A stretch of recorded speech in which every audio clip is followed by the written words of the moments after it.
Elecciones en la Unión Europea y avanza la extrema derecha, pero los europeístas consolidan una amplia mayoría. La derecha tradicional del Partido Popular Europeo se mantiene como primera fuerza en el Europarlamento, seguido del Partido Socialista Europeo. En Francia, Emmanuel Macron disuelve el Parlamento y convoca nuevas elecciones legislativas, una respuesta a la debacle de su partido precisamente en los comicios europeos frente a la fuerza de ultraderecha de Marine Le Pen. Hablamos de Agrupación Nacional, que obtuvo más del 30% de los votos. En Israel, Benny Gantz abandona el gabinete de guerra. El líder opositor denuncia profundas diferencias con Benjamin Netanyahu respecto a la ofensiva contra la Franja de Gaza y los planes de posguerra. De momento, la dimisión de Gantz no tumba el gobierno ni tampoco desencadena elecciones. Buenas tardes y bienvenidos a las noticias de France 24 en español. Soy Rosa Pérez Masdeu y es para mí un gusto acompañarlos.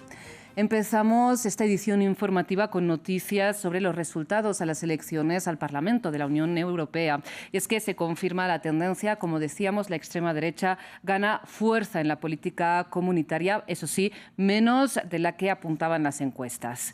Los resultados precisamente de estos comicios europeos demuestran que los europeístas siguen siendo mayoría. Veamos a continuación la configuración del nuevo Parlamento Europeo en base a los resultados provisionales.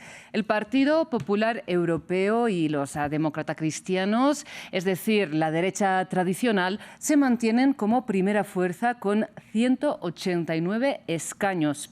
Lo siguen como segunda fuerza entonces los socialistas europeos con 135 escaños, pero pierden cerca de 20 parlamentarios respecto a la legislatura anterior.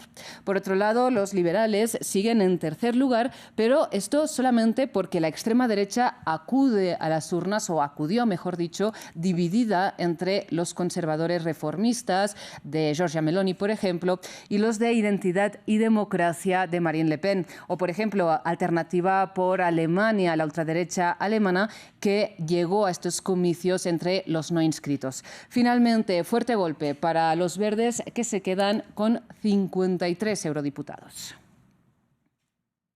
Y precisamente como respuesta a la caída de su partido frente a la firme victoria de la extrema derecha de Marine Le Pen en las elecciones europeas, el presidente francés Emmanuel Macron anunció que disuelve el Parlamento y convoca elecciones legislativas anticipadas. Por lo tanto, en base a las nuevas alianzas que permita la nueva composición de la Asamblea Nacional, se renovará también el cargo de primer ministro que ostenta desde principio de año Gabriel Attal, así como el resto del gabinete. La primera vuelta queda fijada de momento para el 30 de junio y la segunda para el 7 de julio. Ahora, para profundizar en esta cuestión, contamos con el analista político Philippe Boland. Philippe, buenas noches. Muchísimas gracias por acompañarnos a esta hora aquí en France 24. Le pregunto, a su parecer, ¿cuál es la estrategia de Emmanuel Macron con esta convocatoria de elecciones legislativas? Muy buenas noches, Rosa. Bueno, la estrategia la estamos analizando todavía porque hay que recordar que desde el 97 con Jacques Chirac, que había disuelto la Asamblea Nacional y fue un fracaso, entonces muchos están mirando lo que puede pasar. Muchos partidos han llamado hoy día, Frente Nacional, justamente, Rassemblement Nacional, perdón, fueron los primeros a llamar justamente a crear una disolución de la Asamblea, pero yo creo que ellos no creían esto. Vemos que el partido de Mélenchon, que estaba llorando desde hace meses para tener una disolución, ya lo tiene, pero vemos que esta disolución ya es lo que dijo Macron, es que el pueblo está necesitando justamente expresarse y se va a expresar, pero en 3 semanas. Entonces, no hay mucho tiempo para poder hacer campañas para cada uno de los partidos. Y precisamente usted hablaba de Mélenchon, pero antes de abordar cómo se prepara la izquierda, hablemos un momento de cómo se ha llegado hasta aquí, porque muchos analistas políticos o también la oposición de izquierdas precisamente en Francia ha acusado a Macron de estar favoreciendo el crecimiento de la extrema derecha durante su mandato y medio, ya podemos decir, con políticas tan impopulares como la reforma pensional o con esta ley migratoria que, tal y como fue aprobada por el legislativo, fue calificada precisamente por Marine Le Pen de triunfo ideológico, ¿no? ¿En qué medida, entonces, le pregunto, el propio presidente ha sido responsable de este crecimiento de la extrema derecha? Bueno, 2 veces Macron tuvo que presentarse en segunda vuelta, frente a la izquierda, al Rassemblement Nacional. Entonces no es una cosa nueva. Obviamente los partidos siempre buscan un chivo expiatorio y aquí vemos que todos los partidos, era interesante ver el análisis también de los republicanos que miraban justamente a Macron como el chivo expiatorio de todos los males y todos los problemas que hay en este momento en Francia. Y de parte de Mélenchon, obviamente era su discurso entonces de esta disolución. Entonces ahora que lo ha obtenido, vamos a ver qué va a pasar exactamente. Y precisamente para cerrar brevemente, cerremos con Mélenchon y con el hecho de que Macron ha estado equiparando en los últimos años a la extrema derecha con esta coalición de izquierdas, la NUPES, que no sabemos si se va a reeditar. ¿Qué resultado le ha dado esta demonización de la izquierda, esta equiparación con la extrema derecha al presidente Emmanuel Macron? Bueno, un poquito lo que hizo Macron de tender la mano a la NUPES al inicio y después rechazar totalmente el FI. Es decir, que la NUPES ya desapareció porque vemos que hay una pelea entre los grupos de izquierda. En este momento está escuchando un poquito los discursos de los diferentes líderes de la izquierda, que sean del Partido Comunista, el Partido Socialista, que ha tenido bastantes votos, mucho más que las veces pasadas. Entonces no va a haber una unión de la izquierda justamente frente a Macron. Entonces, y Macron lo que está esperando es justamente tener esta disparidad que hay entre los partidos, que no se van a poder unificar esta vez. Entonces, para tener más oportunidad, justamente para tener más diputados en la Asamblea Nacional, porque en este momento sabemos que el grupo de Macron no tiene suficientes diputados para hacer pasar sus leyes, entonces tiene que negociar a veces con los republicanos, otra vez con el Partido Socialista, y esta vez es una partida de póker. Vamos a ver qué va a pasar. Pero yo tengo que decir que va a ser difícil para los diputados. Recordamos que nuestra diputada para la región va a ser su tercera elección, entonces para su partido va a ser bastante difícil y para todos los partidos. Philippe, lamentablemente nos quedamos sin tiempo, pero le agradezco mucho que haya compartido su análisis aquí con nosotros en France 24. Un placer, muchas gracias. Y quería felicitar justamente que hubo más movilización de los electores. Pues muchísimas gracias por este comentario. Nosotros precisamente vamos a comentar cómo está titulando la prensa los resultados de esta jornada electoral a nivel de toda la Unión Europea. Para ello nos acompaña ya aquí en el estudio Jorge Hurtado. Buenas noches. Buenas noches, Rosa. ¿Qué tal estás? Bien. ¿Y tú? Muy bien. Bueno, listo para repasar lo que dice la prensa hoy. Pues precisamente empecemos por Francia, lo veníamos comentando, la extrema derecha encabezada por la figura más conocida quizás a nivel internacional, Marine Le Pen, hablamos de agrupación nacional, ha obtenido un resultado inédito, más del 30% de los votos, lo que ha llevado a Emmanuel Macron precisamente a convocar estas elecciones legislativas anticipadas. ¿Cómo está titulando este panorama la prensa francesa? Bueno, uno de los periódicos más importantes allí en Francia, Le Monde, titula La Asamblea Nacional de Extrema Derecha logra este éxito histórico y da algunos datos relevantes sobre esta victoria, como por ejemplo que es un récord de 40 años para cualquier partido político francés en las elecciones europeas. Hace un recuento de que, bueno, la ultraderecha francesa básicamente redobló casi en votos a el partido del presidente Macron, por lo que llegó a tomar esta decisión. Según Le Monde, se espera que este partido envíe entre 29 y 31 miembros al Parlamento Europeo, lo que constituiría, según el medio, la delegación más grande del organismo.